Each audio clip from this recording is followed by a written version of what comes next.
Last हमने किया था डिबेंचर इश्यूड एट प्रीमियम, आज हम करने वाले हैं अगेन दैट इज डिस्काउंट। हमने कहा था कि डिस्काउंट सिर्फ और सिर्फ डिबेंचर में होता है, शेयर्स में नहीं, याद रखना है।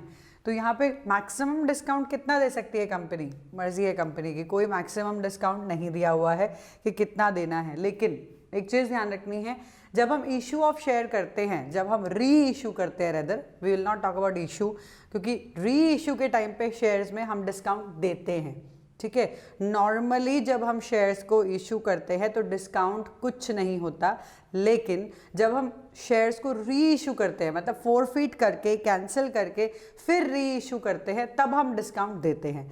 वो डिस्काउंट फिक्स है। वो डिस्काउंट कितना फिक्स है, जितना फोरफीचर में अमाउंट है, जितना आपने एक शेयर होल्डर से लिया है आप उतना ही दूसरे शेयर होल्डर को एज अ डिस्काउंट दे सकते हो, ठीक है। वहाँ मैक्सिमम लिमिट है, यहाँ मैक्सिमम लिमिट नहीं है, ठीक है। हम एक एग्जाम्पल कर रहे हैं अगेन। अब मैं यहाँ पे लमसम नहीं ले रही हूँ, मैं लमसम लूँगी जब हम ओवर सब्सक्रिप्शन या अंडर सब्सक्रिप्शन करेंगे, ठीक है। जब हम ओवर सब्सक्रिप्शन करेंगे without the adjustment then we will do lump sum, ठीक है। विद एडजस्टमेंट करेंगे तो लमसम की ज़रूरत नहीं पड़ेगी, क्योंकि आगे ले जाना ज़रूरी है, एडजस्टमेंट होगा, ठीक है। फिर हम बात करेंगे ओवर सब्सक्रिप्शन की एंड देन अंडर सब्सक्रिप्शन की। अभी हम बात कर रहे हैं इशू एट डिस्काउंट, ठीक है।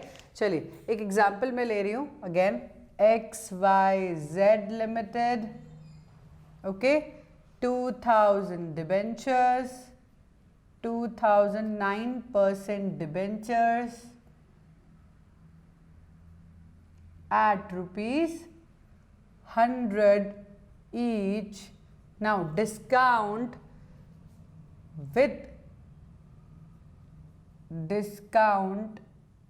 of 10%, ठीक है। 10% का डिस्काउंट हम दे रहे हैं। 10% का डिस्काउंट मतलब किस पे, 2000 पे कि 100 पे? 2000 तो हमारे डिबेंचर हैं, उसके ऊपर कभी डिस्काउंट नहीं लगता, तो गलती मत करना। हमेशा जो प्राइस होता है उसके ऊपर ही आपका डिस्काउंट लगेगा। तो यहाँ पे 100 रुपीज़ का 10% इज 10, तो मतलब हमें 90 रुपीज़ मिलेंगे, ओके। ये चीज़ ध्यान रखनी है। नाउ कंपनी बोल रही है ये 90 रुपीज़ को मैं 2 पार्ट्स में ले रही हूँ, 130 rupees, 160 rupees, okay. 30 rupees application, 60 rupees allotment. अब मैंने पहले ही भी बोला था कि जब भी डिस्काउंट हो, प्रीमियम हो, अलॉटमेंट की एंट्री में जाएगा, वो कभी दूसरी एंट्रीज में नहीं जाएगा जब तक बताया ना जाए, जब तक स्पेसिफिक ना किया जाए, ठीक है। तो ये चीज़ ध्यान रखनी है।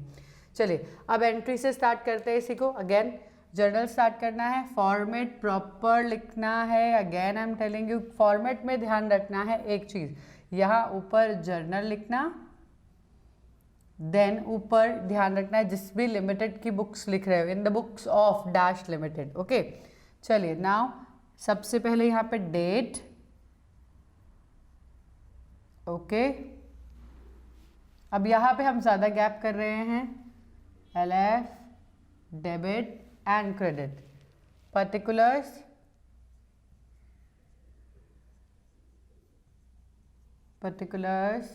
LF, debit and credit, okay. चलिए सबसे पहली एंट्री सेम है, अगेन एप्लीकेशन वाली, याद होगा पैसे रिसीव होते हैं, तो पहली एंट्री बिल्कुल सेम है। डेट ऑफ रिसिप्ट की, date of receipt, bank account debit होगा। आपको बताया है मैंने बैंक अकाउंट डेबिट क्यों होगा, क्योंकि ये एक रियल अकाउंट है। रियल का रूल होता है debit what comes in, credit what goes out, तो आ रहा है इसीलिए डेबिट होगा। टू डिबेंचर एप्लीकेशन, ओके, क्योंकि एप्लीकेशन की वजह से ये पैसा रिसीव हो रहा है। चलिए कैलकुलेट कीजिए कितना मिलेगा। 2000 डिबेंचर्स हैं, कितने रुपए मिल रहे हैं एप्लीकेशन में, कैलकुलेट 2000 इंटू 30, 2000 इंटू 30, चलो fine, that is 60,000। Very good, आपको कैलकुलेशन परफेक्ट आती हैं। चलिए तो 60,000 आ गया हमारा। अगेन नरेशन भूलना नहीं है, बीइंग लिखना है तो ठीक है, नहीं तो आप लिख सकते हो application money received, okay. You can write application money received. Okay, ध्यान रखना है एक चीज का, मैं तो एक बार लिख रही हूँ, बाद में आपको ही लिखना है, मैं बताती जाऊंगी क्या नरेशन लिखनी है।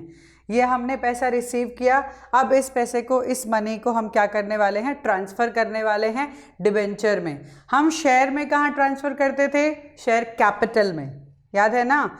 यहाँ हम कहाँ करेंगे, डिबेंचर्स में, ठीक है। सो हम यहाँ लिखेंगे डेट ऑफ अलॉटमेंट। अलॉटमेंट क्यों, इस टाइम पे हम अलॉट कर रहे हैं, इस टाइम पे हम बता रहे हैं कि आपने जितने अप्लाई किए क्या आपको उतने मिल गए। मतलब इस पर्टिकुलर क्वेश्चन के अंदर, इस पर्टिकुलर सम के अंदर 2000 डिबेंचर जो हैं वो इश्यू किए गए हैं और 2000 ही सब्सक्राइब्ड कर लिए गए हैं, ना ऊपर गया है ना नीचे गया है, इसीलिए हम पूरे पैसे को ट्रांसफ़र कर देंगे। तो ट्रांसफ़र की एंट्री क्या होगी, ये एप्लीकेशन को खाली करना है, डालना है डिबेंचर में। So will write debenture application account debit to 9% debenture. चलो बताओ 9% क्यों लिखते हैं, why we are writing this percentage. अच्छा, एप्लीकेशन में, अलॉटमेंट में कहीं पे भी परसेंटेज लिखने की ज़रूरत नहीं है, लिखते हो तो भी चल जाएगा, बट ऐसे नेसेसरी नहीं है, that is option for you, ठीक है। लेकिन यहाँ जब आप ट्रांसफ़र करते हो तब आपको वो परसेंटेज लिखनी ज़रूरी है। चलो याद करो क्यों था वो परसेंटेज, क्या बताता है ये percentage, that is yes interest, perfect. तो वो इंटरेस्ट बताता है कि आपको कितना इंटरेस्ट मिलेगा, ठीक है। अगेन नीचे लेंगे हम नरेशन, बीइंग लिखना है तो ठीक है, नहीं तो आप लिख सकते हो सीधा application money transfer to debenture account, application money transfer to 9% debenture account. अब नेक्स्ट पार्ट में हमें क्या करना है, अगेन जब भी आप एक पार्ट से दूसरे पार्ट की तरफ जाओ तो हमेशा बैलेंस कैरी डाउन कर लो, यहाँ पे इसका टोटल ले लो, दिस साइड टोटल, और आप जब नेक्स्ट पेज पे जाओ तो उसका आप लेकर जा सकते हो बैलेंस ब्रॉड डाउन, ठीक है। It looks good. Again we need to make format date particulars LF debit credit, date particulars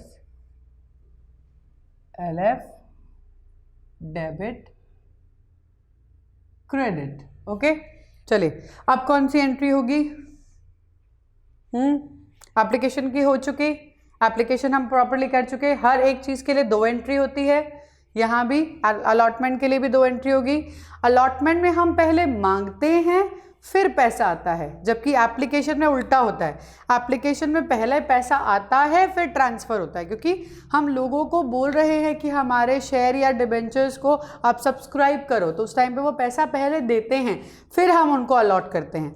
लेकिन उसके बाद के हर एक पार्ट को, यानी कि अलॉटमेंट है, फर्स्ट कॉल है, सेकेंड कॉल है, कुछ भी है, पहले आप ड्यू करोगे। ड्यू का मतलब है आप मांगोगे।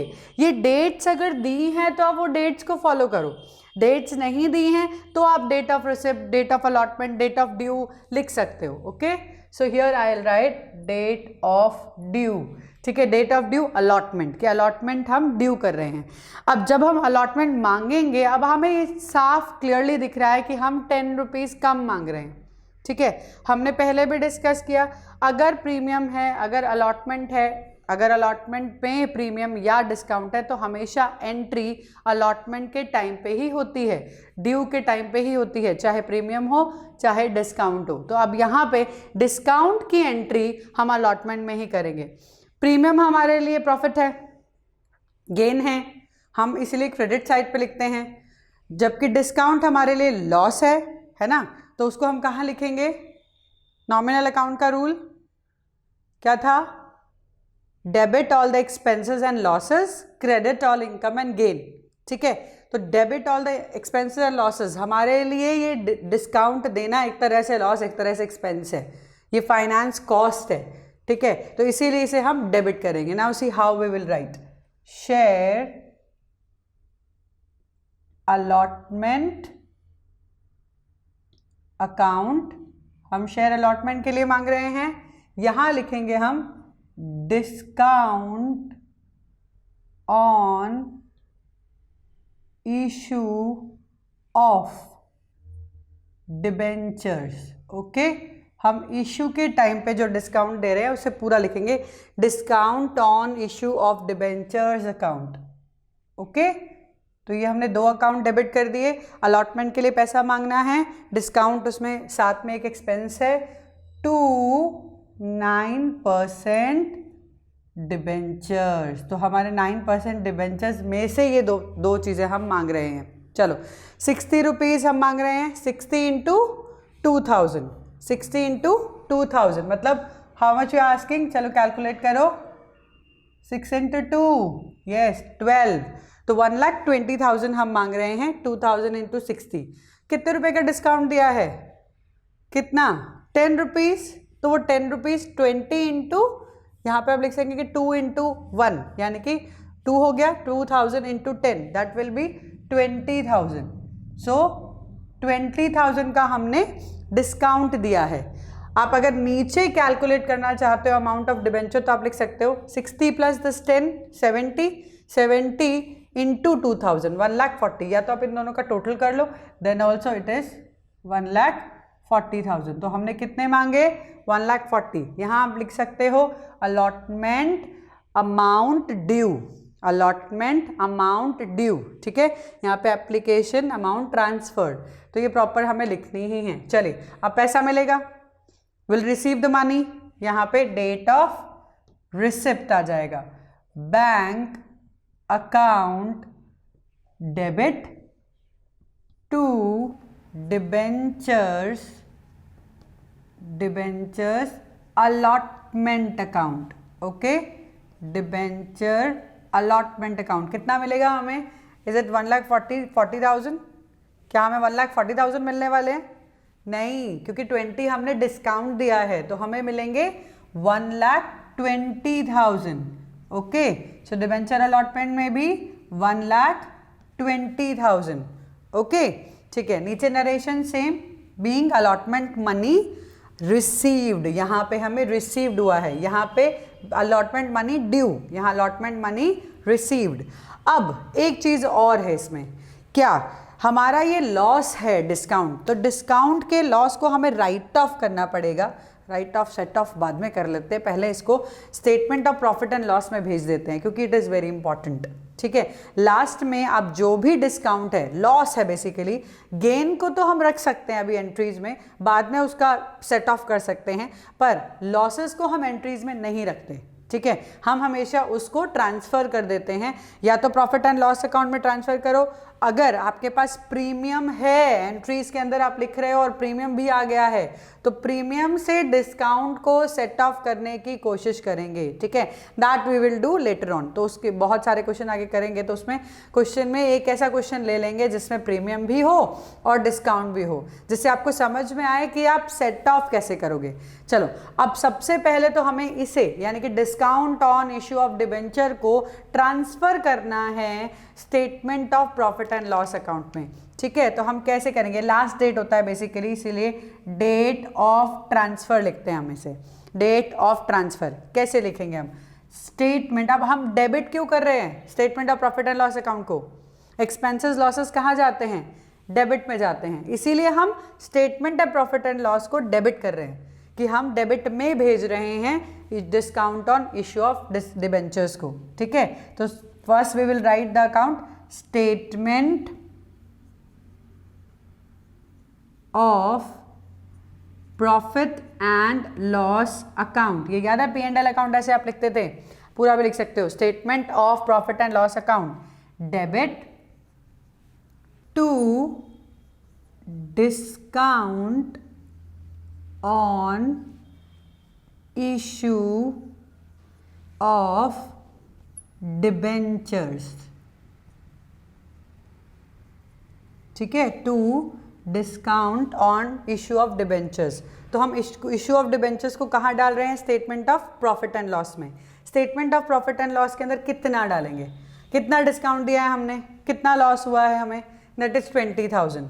तो हम यहाँ पे 20,000 को ट्रांसफर कर रहे हैं statement of profit and loss account में, ठीक है।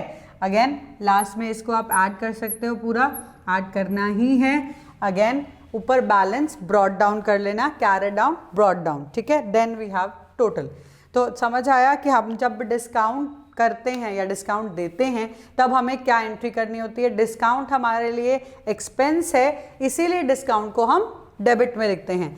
हमारा प्रीमियम गेन था, इसीलिए हम लास्ट जो सम किया था हमने उसमें उसे क्रेडिट में दिखाया था, टू SPR। यहाँ लॉस है इसीलिए डेबिट में दिखाया है। SPR को statement of profit and loss में डालने की ज़रूरत नहीं है, लेकिन आपको डिस्काउंट को डालना पड़ेगा। ये कौन सी कॉस्ट है, ये कौन सा एक्सपेंस है, आप उसे ब्रैकेट में लिख भी सकते हो।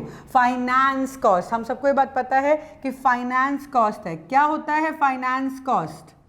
अगर आप पैसा यानी कि कैपिटल कहीं से भी पैसा उठाते हो तो आपको उसके लिए जो लॉस होता है वो फाइनेंस कॉस्ट होता है। तो ये फाइनेंस कॉस्ट अगेन आपके ऊपर है कि आपको लिखना है नहीं लिखना है, चलेगा। This is optional, this is optional. तो statement of profit and loss account debit to discount on issue of debentures, इस तरीके से भी आप लिखकर उसको एंड कर सकते हो। टोटल करना मत भूलना, रफ में करो या फेयर में करो, प्रॉपर फॉर्मेट बनाना, ओके।